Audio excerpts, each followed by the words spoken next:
प्रश्न, उत्तरे, शिक्षण, शोध यालाच तर शिक्षण घेणे म्हणतात. अस्वस्थ करणारी बेचैनी, मागोवा घेत फिरणारे मन, एक संकल्प, एक उद्दिष्ट. का, कधी, कसं, कोणी या प्रश्नांचा गुंता सोडवणे.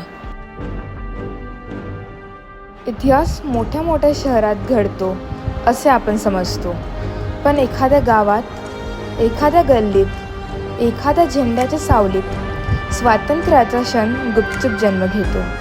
मूर्तिजापूरच्या गल्लीबोळांत आम्ही शोधतोय तोच एक क्षण, जिथून स्वातंत्र्याचा पहिला सूर उमटला. शोध या प्रवासातील कदाचित सर्वात कठीण गोष्ट होती.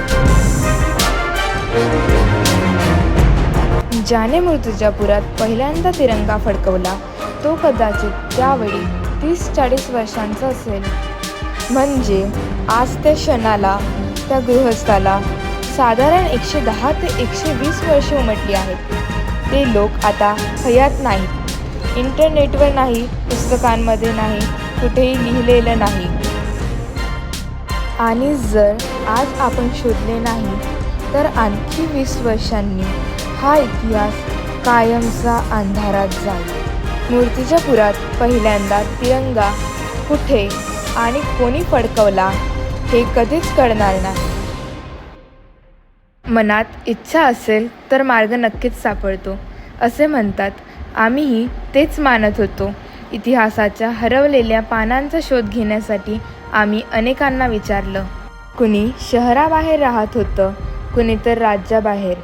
पण मग एक दिवस पहिली खरी लीड मिळाली.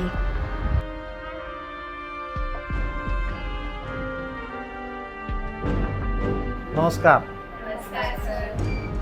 तुम्ही आज आमच्याकडे यायचं जे प्रयोजन काय आहे त्याचप्रमाणे तुमचं अगोदर मी सगळ्यांपर्यंत परिचय करून देतो.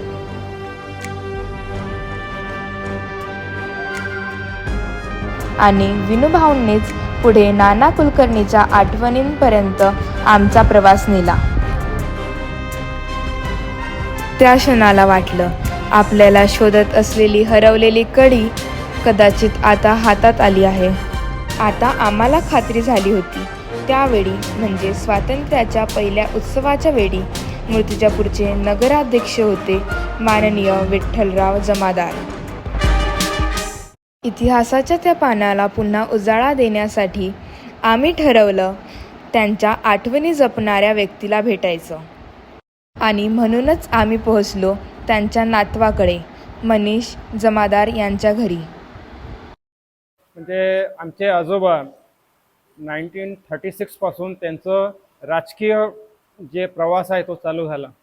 1937 ते 1939 दरम्यान ते आपल्या मूर्तिजापूर मंगरुळपीर मतदारसंघाचे आमदार राहिलेले आहेत. तर ते गांधीजीचे जुने आमदार होते. हा त्यांचा आमदारकीचा एक कार्यकाल राहिलेला आहे. तसंच 1928 पासून तर 1956 पर्यंत ते सतत मूर्तिजापूर नगर परिषदेचे त्यांनी अध्यक्षपद भूषवलं. आणि हे सगळं करत असताना त्यांनी मूर्तिजापूरमध्ये सगळ्यात पहिले मला असं वाटते शैक्षणिक जो पाया आहे हा ठेवला. मूर्तिजापूरमध्ये अगोदर हे महिलांसाठी किंवा मुलींसाठी शाळा नव्हती. त्यांनी मुलींसाठी शाळा उघडली जेणेकरून त्यांना बाहेर जाण्याचं काम पडणार नाही. म्हणजे स्त्रियांच्या दृष्टीनं, मुलींच्या दृष्टीनं त्यांनी हे पहिलं पाऊल शैक्षणिक क्षेत्रात. त्यानंतर दुसरं, आपल्या इथं मूर्तिजापूरला स्त्रियांसाठी रुग्णालय नव्हतं. त्यांनी रुग्णालयाची व्यवस्था केली. हे त्यांनी जवळपास त्यांच्या कार्यकालात ह्या सगळ्या गोष्टी केल्या. त्यानंतर मूर्तिजापूरले मागासवर्गीय जे आपण म्हणतो हॉस्टेल, ते हॉस्टेल नव्हते. ते मागासवर्गीय हॉस्टेल त्यांनी उघडलं.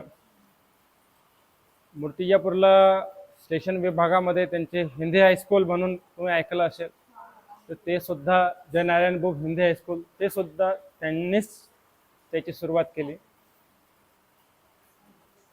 तर मूर्तिजापूरला 1928 पासून 1956 पर्यंत ते सतत नगराध्यक्ष त्यांनी पद भूषवलं. आणि या पिरियडमध्येच 1947 म्हणजे 1947ला मला वाटतं आपल्याला स्वातंत्र्य भेटलं. आणि सगळ्यात पहिले त्यांना नगराध्यक्ष असताना मूर्तिजापूरच्या नगरपालिकेत झेंडावंदन करण्याचं त्यांना सौभाग्य प्राप्त झालं, म्हणजे स्वतंत्रता प्राप्त झाल्यानंतर. आणि हे खूप असं अविस्मरणीय असा तो क्षण होता. हा.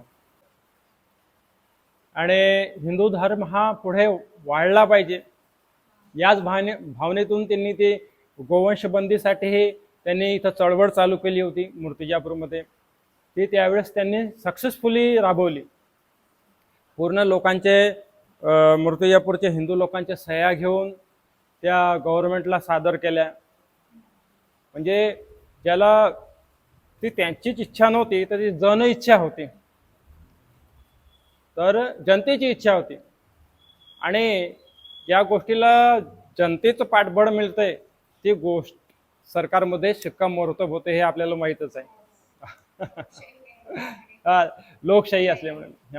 तेव्हा म्हणजे संघटनेमध्ये किंवा संघटित पद्धतीने आपण जे कार्य करतो ते किती चांगल्या पद्धतीने होऊ शकते, तर त्याचं एक उदाहरण त्यांनी त्यावेळेस ते लोकांसमोर आणलं. जुनी कागदपत्र, धूसर झालेले फोटो आणि घराच्या भिंतींवर अजूनही जिवंत असलेली त्या काळची साक्ष. कदाचित आता हा प्रवास आपल्याला सत्याच्या अगदी दारापर्यंत घेऊन जाणार होता. साधारण 1915 साली मूर्तिजापूर नगरपालिकेची स्थापना झाली. 1945मध्ये ज्या ठिकाणी आपण आज तहसील पाहतो ते इंग्रजांच्या काळात जेल होते, म्हणून त्या ठिकाणी झेंडावंदन झालं असणं शक्यच नाही. इतकंच नव्हे, मूर्तिजापूर तहसीलची स्थापना ही 1981 किंवा 1984च्या आदेशानुसार झाली आहे. म्हणूनच इतिहासाचे धागे जुडून सर्व शक्यता तपासून आता आम्ही ठामपणे सांगू शकतो की ज्या ठिकाणी मी उभी आहे याच ठिकाणी मूर्तिजापुरात पहिल्यांदा झेंडा फडकला होता.